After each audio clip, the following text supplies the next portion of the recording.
Tapi kalau seorang ahli ilmu mendatangi pemimpin untuk menasihatinya, maka sesungguhnya dia telah melakukan satu amal yang sangat istimewa, yang tidak semua orang berani melakukannya. Itu amal yang sangat istimewa. Nah, saya sampaikan ini karena sering ya saya lihat ada meme-meme, pokoknya ya mohon maaf, termasuk misalnya sinis kepada misalnya pemimpin kita Bapak Kiai Haji Ma'ruf Amin, Wakil Presiden. Wah, itu ulama kok di istana, wah pasti enggak. Jadi kita bukan dinilai di mana kita berada, tapi apa yang kita lakukan. Bahkan kalau bisa ulama-ulama sampaikan, ya, datangi pemimpin dan sampaikan. Bukan datangi untuk kemudian ditraktir, enggak, tapi sampaikan. Bukan untuk sekedar foto-foto, tidak, sampaikan nasihat dengan adab yang disampaikan oleh Allah, sebagaimana ketika Allah berpesan kepada Nabi Musa saat diminta untuk mendatangi Fir'aun.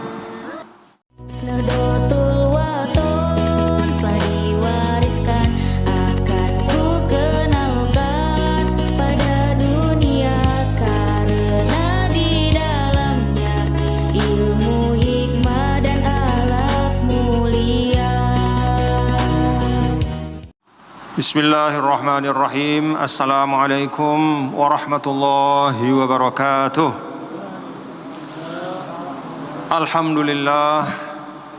Alhamdulillahilladzi arsala rasulahu bil huda wa dinil haq.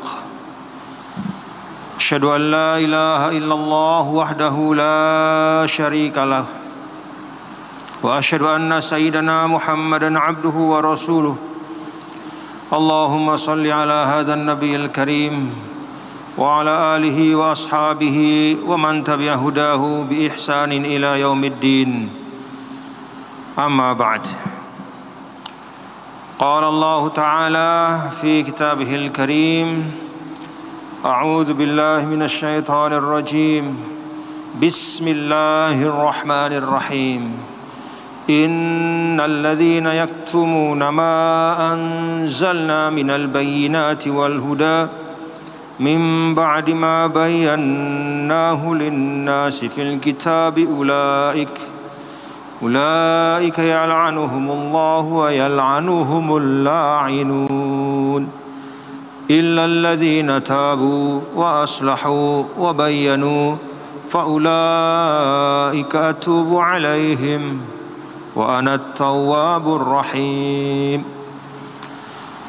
Sesungguhnya orang-orang, innalladzina, sesungguhnya mereka, yaktumun, yang senantiasa menyembunyikan, ma anzalna, apa-apa yang telah kami turunkan, minal bayyinat, yaitu beragam keterangan-keterangan yang nyata, ayat-ayat yang gamblang, wal huda, dan petunjuk berupa pengetahuan, berupa hikmah, berupa kearifan, mim ba'di ma bayyannahu linnas, setelah kami jelaskan hal itu kepada manusia, fil kitab, yaitu di dalam kitab Al-Quranul Karim dan juga kitab-kitab sebelumnya.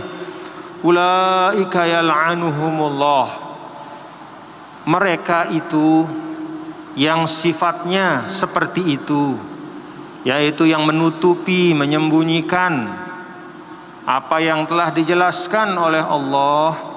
Yal'anuhumullah, mereka akan dilaknat oleh Allah terus menerus. Wa yal'anuhumul la'inun, dan mereka dilaknat pula oleh orang-orang yang melaknat. Illal ladzina tabu, kecuali, yaitu di antara yang tadi sifatnya seperti itu, namun mereka, illal ladzina tabu, kecuali di antara mereka yang taubat. Wa aslahu, lalu mereka mengislah, yaitu memperbaiki yang telah mereka rusak. Wa bayanu, dan mereka menjelaskan yang sebenar-benarnya setelah mereka sembunyikan. Faulaika atubu alaihim, maka mereka itu aku terima taubatnya, aku ampuni mereka. Wa anat tawwabur rahim, dan akulah, kata Allah Ta'ala, at-tawwab, yang maha menerima taubat, ar-rahim, dan maha menyayangi, mengasihi. Para jamaah sekalian, alhamdulillah wa syukrulillah, kita bersama hari ini meneruskan bacaan kita dari suratul Baqarah ayat 159 dan 160. Ayat ini membangun pengertian dan pemahaman kepada kita, kepada semua kita, ya, pada umat Islam. Walaupun contoh kasusnya ayat ini, kata para ulama, menunjuk kepada sikap dan perilaku sebagian orang yang mengerti tentang isi kitab-kitab sebelum Al-Quran, yang mana di dalam kitab itu diterangkan tentang akan datangnya Rasul terakhir dengan sifat-sifatnya. Bahkan sebagian ulama mengatakan tempatnya lahir pun dijelaskan. Mereka tahu itu, tetapi mereka sembunyikan.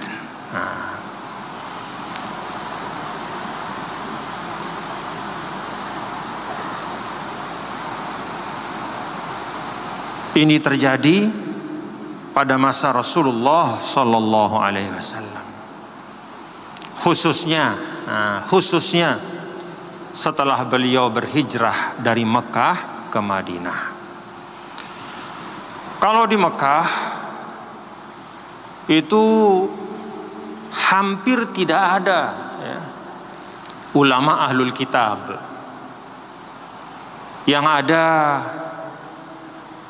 itu terbatas, ya. Termasuk diantaranya paman dari Sayyidah Khadijah, yaitu Waraqah bin Naufal. Nah, dia termasuk itu. Tetapi selain beliau itu jarang, ya. Nah, ketika Rasul pindah hijrah ke Madinah, nah di situ banyak ahlul kitab, orang-orang yang terutama menganut Yahudiyah, ya, beragama Yahudi, banyak di Madinah. Ulama mereka itu namanya ruhban, ya, jamak dari rohib, atau ahbar, jamak daripada habr, yaitu orang yang ahli Taurat. Ada di antara mereka, nah, jadi ketika Rasul datang itu terpecah menjadi dua kelompok, ya. Nah, di mana-mana lah sering terjadi seperti itu, ya. Orang yang berilmu ketika harus menyikapi sesuatu, nah, ada yang mengikuti ilmunya, ya, ada yang mengikuti hawa nafsunya. Nah, yang mengikuti ilmunya itu seperti Abdullah ibnu Salam. Nah, ini orang yang ahli Taurat. Dia baca di dalam Taurat itu dan dia tahu. Maka ketika Rasulullah SAW datang ke Madinah, dia dalam posisi yataraqqab. Dia dalam posisi melihat ini benar enggak orang yang diberitakan di Taurat. Maka dia lihat Rasulullah SAW beberapa waktu. Dia lihat sikapnya, dia lihat wajahnya, dia lihat perilakunya, dia lihat akhlaknya, sampai kemudian dia yakin, oh benar ini dia. Lalu masuk Islamlah Abdullah ibnu Salam. Ada yang berikutnya, atau ada yang kelompok yang lain, ya, yang punya ilmu yang sama dengan Abdullah ibnu Salam, karena yang mereka baca itu sama. Tapi mereka memilih untuk tidak mengikuti ilmunya. Dia mengikuti hawa nafsunya. Macam-macam bentuk hawa nafsu itu, ya. Ada hawa nafsu itu berupa godaan harta, ada hawa nafsu itu berupa kehormatan dan kemuliaan atau gengsi di depan orang, dan seterusnya. Contoh, ada namanya Ka'ab ibnul Ashraf.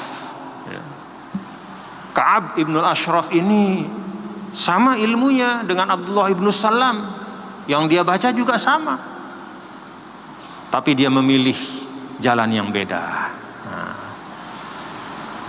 Nah, Ka'ab ibnul Ashraf itu adalah salah satu yang disebut nih, innal ladzina yaktumun itu. Jadi contoh kasus. Jadi ada latar belakang kesejarahannya ayat ini, ya. Ada latar belakang kesejarahannya. Dia tidak hanya memuat norma, tetapi dia juga memuat pengalaman. Dia memuat suatu latar belakang peristiwa. Kalau sesuatu itu ada norma dan juga ada peristiwa, maka lengkap sudah. Kadang-kadang ada norma tapi tidak ada yang terjadi, tidak ada kejadiannya, ya.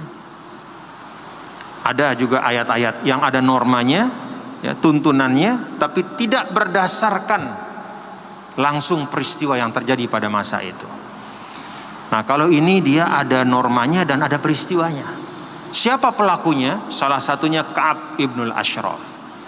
Apa esensi yang dia lakukan? Nah, di sini sampaikan, innal ladzina yaktumuna ma anzalna minal bayyinati wal huda. Mereka yang menyembunyikan apa yang kami turunkan, minal bayyinat.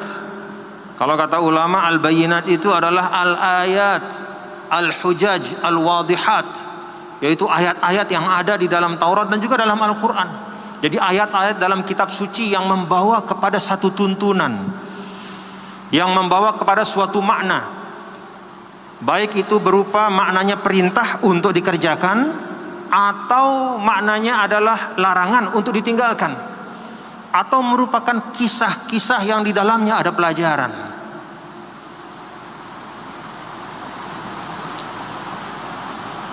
Wal huda. Nah, selain mereka menyembunyikan, ya, ayat-ayat yang ada dalam kitab suci, mereka juga menyembunyikan al-huda. Apa itu al-huda? Al-huda adalah makna yang ditunjuk oleh ayat-ayat itu. Jadi kalau misalnya dalam Al-Quran, wa aqimus salata wa atuz zakah, maka ayat wa aqimus salata wa atuz zakah itu bayyinah, dia ayat. Apa hudanya? Hudanya atau maknanya, esensinya, pengetahuannya adalah wajibnya salat dan wajibnya zakat. Nah, antara bayyinat dan huda ini tidak bisa dilepaskan. Ya ayuhan nasu inna khalaqnakum min dzakarin wa untha wa ja'alnakum syu'uban wa qabaila lita'arafu, itu bayyinah. Wahai segenap manusia, kami telah ciptakan kalian dari laki-laki dan perempuan, dan kami jadikan kalian bersuku-suku, berbangsa-bangsa untuk saling mengenal. Itu bayyinah. Apa hidayahnya di dalam ayat itu? Bahwa kita harus membangun hubungan sosial yang baik.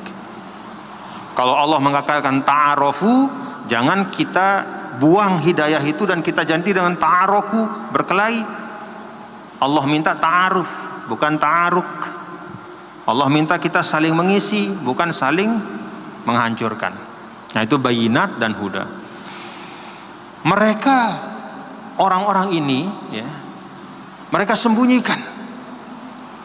Tidak semuanya mereka sembunyikan, ya, tetapi bagian-bagian yang tidak sesuai dengan kemauan mereka. Jadi kalau ada bagian-bagian yang menurut mereka sesuai dengan kepentingan mereka, ya dia sampaikan. Tapi kalau ada yang tidak cocok, apalagi yang terkait dengan Rasulullah SAW, mereka sembunyikan. Kenapa mereka sembunyikan? Karena dulu orang-orang Yahudi di Madinah, mereka punya penguasaan. Jadi oleh orang-orang Arab mereka dihormati. Kenapa dihormati?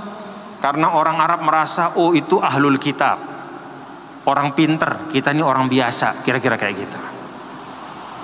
Karena mereka dihormati secara sosial, akhirnya mereka gunakan itu untuk menumpuk kekuatan ekonomi. Maka pasar-pasar di Madinah itu mereka kuasai. Istilahnya kalau bahasa-bahasa jamak sekarang, beli barang dari saya, kira-kira gitu. Karena saya ini ahlul kitab, saya ini mulia. Jadi kalau beli barang dari saya, selain dapat barangnya, dapat juga berkahnya, kira-kira kayak begitu. Jadi dia manfaatkan. Begitu datang Nabi besar Muhammad SAW, mereka khawatir. Wah, ini kalau kita biarkan kayak begini, pertama status kita dihormati di Madinah ini bisa hilang. Yang kedua, kalau kita sudah tidak dihormati, nanti bisa-bisa bisnis kita juga tidak akan sukses seperti semula. Nah, maka mereka melawan. Nah, bagaimana cara mereka? Salah satunya adalah membatasi, ya, membatasi informasi tentang Nabi kita, Nabi besar Muhammad Sallallahu Alaihi Wasallam yang ada di dalam Taurat. Maka ketika mereka ditanya sama jamaah mereka, "Woi Ka'ab, Syekh," gitu kira-kira, "ini ada Muhammad datang, ini kira-kira gimana? Benar enggak dia ini Nabi?" "Oh enggak." "Emang enggak ada di dalam kitab kita?" "Enggak ada." Padahal ada gitu. Atau kalau misalnya sudah kebujuk, nah kebujuk itu apa kebujuk itu ya? Udah terpojok. Misalnya ada jemaahnya sudah kedung baca Taurat gitu. Datang ke syekhnya. Ka'ab, kan di Taurat ada nih ayatnya gitu. Nah, mereka menyembunyikan. Bukan ayatnya yang dia sembunyikan, karena sudah kebujuk, sudah ketahuan. Apa yang dia sembunyikan? Maknanya. Oh, bukan itu maksudnya gitu. Jadi yaktumun dalam ayat ini, kata para ulama, bentuknya bermacam-macam. Bisa dengan menutupi ayat itu dari orang banyak, atau bisa dengan menjelaskan ya, makna yang berbeda dengan apa yang seharusnya.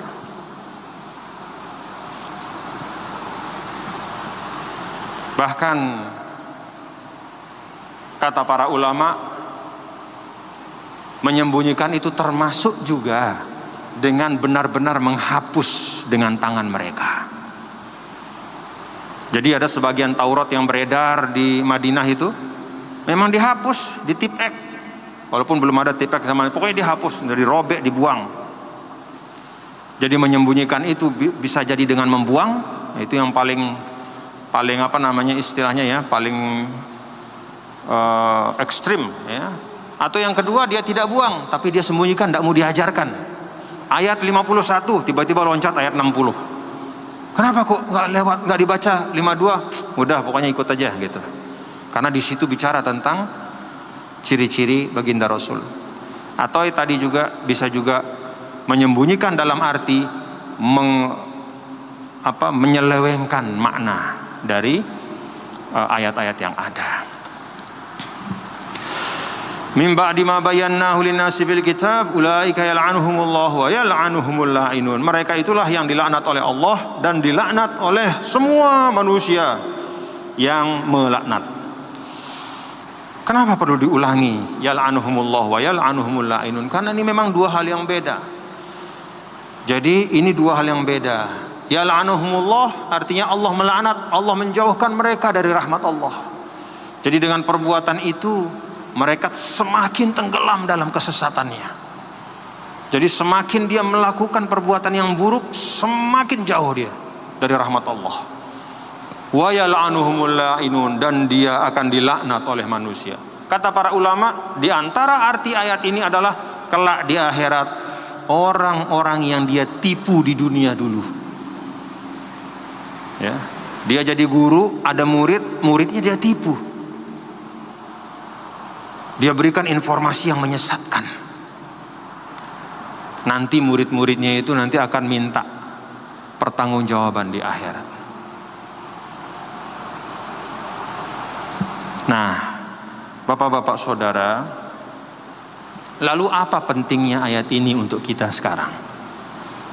Apa sekedar cerita? Kan Al-Quran itu hudal linnas, ya, hudal lil muttaqin.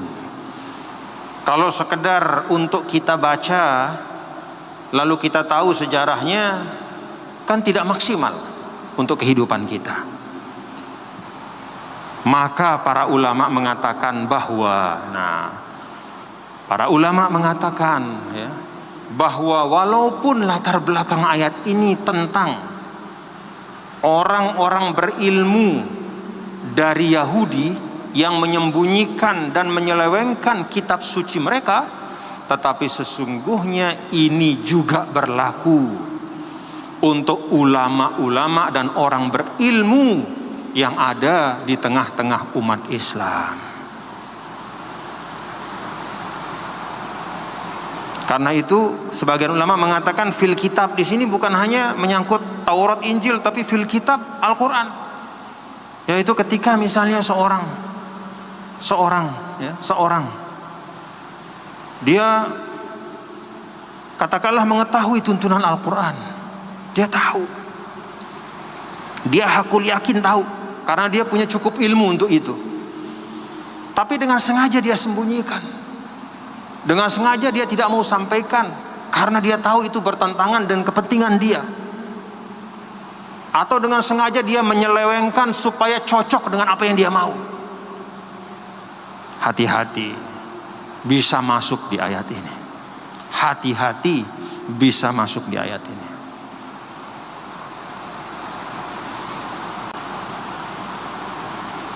Karena itu memang dalam Islam itu yang namanya ulama kan diistimewakan, ya. Al ulama warasatul anbiya. Ulama itu surujud dunia wa masabihul akhirah.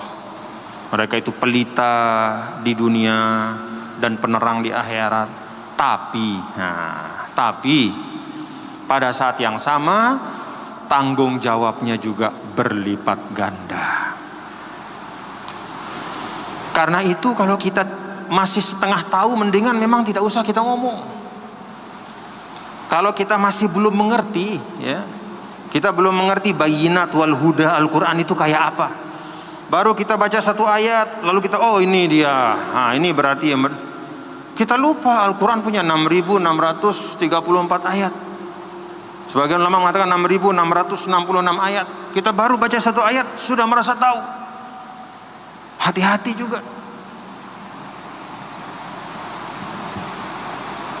Yang tahu tapi menyembunyikan, atau yang setengah tahu tapi berlagak sudah betul-betul tahu, atau lebih lagi yang jahil tapi menggunakan Al-Quran untuk kepentingannya, itu semua bahaya. Nauzubillah min zalim.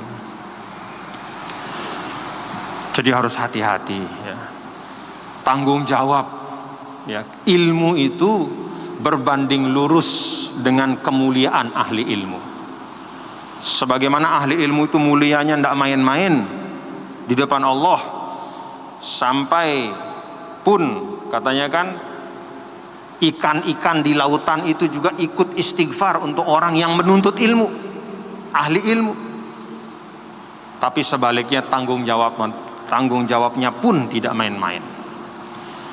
Karena itu Imam Malik 43 soal beliau ditanya, hanya 6 yang beliau jawab. Jadi kalau kita nggak tahu itu wallahu alam saja. La adri wallahu alam. Nggak usah kita begitu ditanya, kita sudah kedung duduk di depan, orang nanya semua kita jawab. Setengah tahu, seperempat tahu, pokoknya jawab, hajar semuanya. Hati-hati Pak. Kata ulama, la adri nisful ilm. Kata saya tidak tahu itu setengah dari ilmu. Justru kalau, mohon maaf, kalau semua dijawab, itu hati-hati saja. Hati-hati saja. Tidak pernah mengatakan tidak tahu, hati-hati saja. Karena ulama-ulama terhebat seperti Imam Malik, Imam Syafi'i, Imam Abu Hanifah, betapa seringnya di dalam majlis beliau-beliau itu mengatakan wallahu alam, la adri. Saya nggak tahu. Nah, jadi tanggung jawab ahli ilmu itu besar. Tanggung jawab ahli ilmu itu besar. Illal ladzina tabu wa aslahu wa bayyanu. Ayat ini juga menegaskan ya, beratnya tanggung jawab orang yang punya ilmu, pengetahuan di dalam Islam. Kalau orang biasa ya, kalau orang biasa berbuat salah, maka kesalahannya itu biasanya hanya menimpa dia saja ruginya. Orang katakanlah malam-malam jalan sendiri ya, gelap, disuruh bawa senter tidak mau, pede dia lupa, dia tidak tahu di jalan itu ada lubang besar, plek jatuh, cuman dia yang kena. Tapi kalau pemimpin satu pasukan malam-malam dia bawa satu kompi tentaranya masuk hutan, sudah diperingatkan, Pak hati-hati di hutan tuh banyak ranjau, masuk dia. Bukan hanya dia yang celaka, sebagai pemimpin ketidaktahuannya dan kesalahannya itu mengarahkan, itu menyebabkan semua celaka. Nah di sini karena itu tobatnya pun beda, tobat ahli ilmu itu. Coba perhatikan. Illal ladzina tabu. Ahli ilmu yang melakukan perbuatan tercela itu, kalau dia ingin supaya dia lepas dari dari dosa ya, katakanlah gitu, dia harus tobat. Itu yang pertama. Tobat pada ya Allah, nas maaf ya Allah, tobat dah, saya tidak mau lagi kayak begini ya Allah. Cukup enggak? Tidak. Wa aslahu, dia harus perbaiki apa yang dia lakukan itu. Kerusakan yang terjadi disebabkan karena apa yang dia lakukan harus dia sampaikan. Kalau misalnya dia sudah salah berbuat fatwa, dia misalnya menyampaikan fatwa tentang sesuatu, lalu kemudian ternyata nyata bahwa fatwa itu ternyata salah, tidak boleh dia diam-diam pura-pura lupa. Dia harus ngomong. Dia sampaikan, bapak-bapak, ibu-ibu, ma'asyiral muslimin, saya kemarin bikin fatwa gini, ternyata salah. Saya lupa ada hadisnya begini, saya lupa pendapat ulama ini gini. Saya cabut. Mohon bapak-bapak mohon perhatikan ini. Jangan ikuti saya dalam fatwa saya yang kemarin. Itu aslahu. Wa bayyanu, dan dia harus mengerahkan tenaganya untuk menjelaskan yang benar. Misalnya dia pergi di Mataram, dia pergi ke Sumbawa misalnya, atau lebih jauh misalnya ke NTT, dia ceramah di sana, Anda ceramahkan salah. Pulang dia ke Lombok baru dia sadar, lah salah ongkatku Rubin Nuh misalnya gitu ya. Jangan dari sini dia nelpon kemana, Pak tolong ya sampaikan salam ke sana, kemarin tuh saya salah. Gak boleh. Bayanu, pergi lagi ke sana, koreksi, jelas, tegaskan. Jadi jangan kerusakannya kepada 100 orang, tapi dia memperbaiki hanya kepada 2-3 orang. Itu tanggung jawab ahli ilmu. Nah, bapak-bapak, ibu, saudara sekalian, ya, ini yang paling penting di dalam prinsip ahli ilmu itu, menyampaikan apa yang sesuai dengan ilmunya. Adapun selebihnya itu tidak pokok. Ada orang mengatakan misalnya, wah ahli ilmu itu tidak boleh pergi ke istana, tidak boleh dia datang ke kantor pemerintah, tidak boleh dia mendatangi penguasa, harusnya penguasa yang datang. Dalam Islam masalah didatangi itu bukan hal pokok. Jangankan ulama mendatangi penguasa, Nabi Musa pun disuruh pergi ke istana Fir'aun untuk menasihati. Kan begitu. Idhaba ila Fir'auna innahu tagha. Hei Musa, Harun, pergi kamu cepat ke istananya Fir'aun, temui dia langsung, datangi dia. Innahu tagha, dia itu melampaui batas. faqula lahu qawlan layyina la'allahu yatadzakkaru aw yakhsha. Sampaikan kepada Firaun yang ganas itu qaulan layyina, ucapan yang lembut. Karena hanya kelembutan yang bisa menandingi, ya, menandingi kebengisan hati, itu hanya kelembutan. Hanya kelembutan. La'allahu yatadzakkaru aw yakhsha. Mudah-mudahan dia menjadi ingat dan tumbuh rasa takut dalam hatinya. Jangankan ulama, nabi disuruh. Ya. Jadi bukan masalah ulama itu di mana, bukan masalah ulama itu keluar atau masuk istana atau tidak mau, bukan. Tapi apa yang dia lakukan ketika jumpa dengan pemimpin itu. Ada misalnya orang, wah saya ahli ilmu, saya nggak mau ke sana, saya diam saja di rumah. Dia diam, tapi betul-betul diam. Ngajar juga nggak mau, nggak ada artinya. Kalau misalnya kita mampu menasihati pemimpin, datangi, nasihati baik-baik. Jadi ahli ilmu itu bukan tentang dia di mana, tapi apa yang dia lakukan.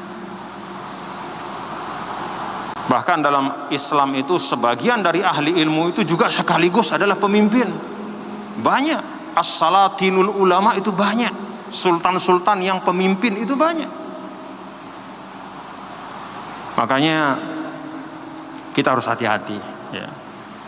Ada memang asar-asar atau riwayat, ya, yang menyebutkan bahwa seburuk-buruk ulama adalah yang mendatangi penguasa. Ada. Tapi kan setiap riwayat harus diletakkan di tempatnya. Kenapa dikatakan dia seburuk-buruknya? Karena dia datang bukan untuk menasihati, tapi untuk memberikan legitimasi kepada kezolimannya. Ya, istilah jamak-jamak, datang dia ke penguasa, Pak, Kupetang sudah dalil deh, misalnya. Sida ini buat zolim tapi Kupetang sudah dalil. Adekna terima sih dengan, misalnya, nauzubillah misalnya. Itu yang dicela. Tapi kalau seorang ahli ilmu mendatangi pemimpin untuk menasihatinya, maka sesungguhnya dia telah melakukan satu amal yang sangat istimewa, yang tidak semua orang berani melakukannya. Itu amal yang sangat istimewa. Nah, saya sampaikan ini karena sering, ya, saya lihat ada meme-meme, pokoknya, ya mohon maaf, termasuk misalnya sinis kepada misalnya pemimpin kita Bapak Kiai Haji Ma'ruf Amin, Wakil Presiden. Wah, itu ulama kok di istana, wah pasti. Enggak.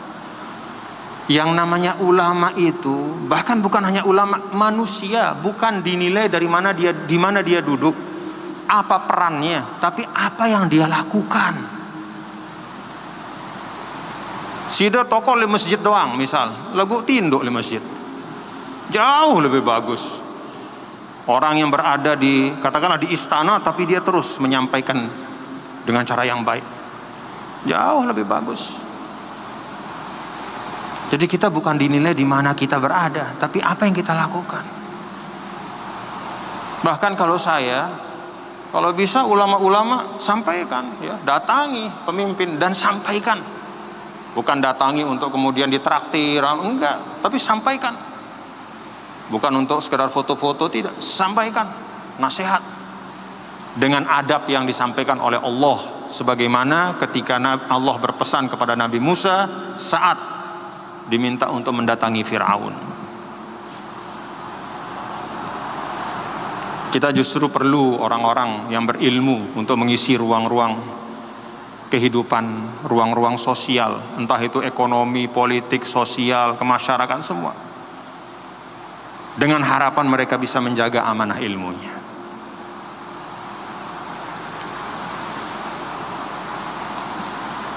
faulaika atubu alaihim. Nah, kalau orang yang tadi berbuat salah tapi kemudian dia taubat, lalu dia memperbaiki, lalu dia menjelaskan dengan gamblang kepada masyarakat yang sebenarnya apa,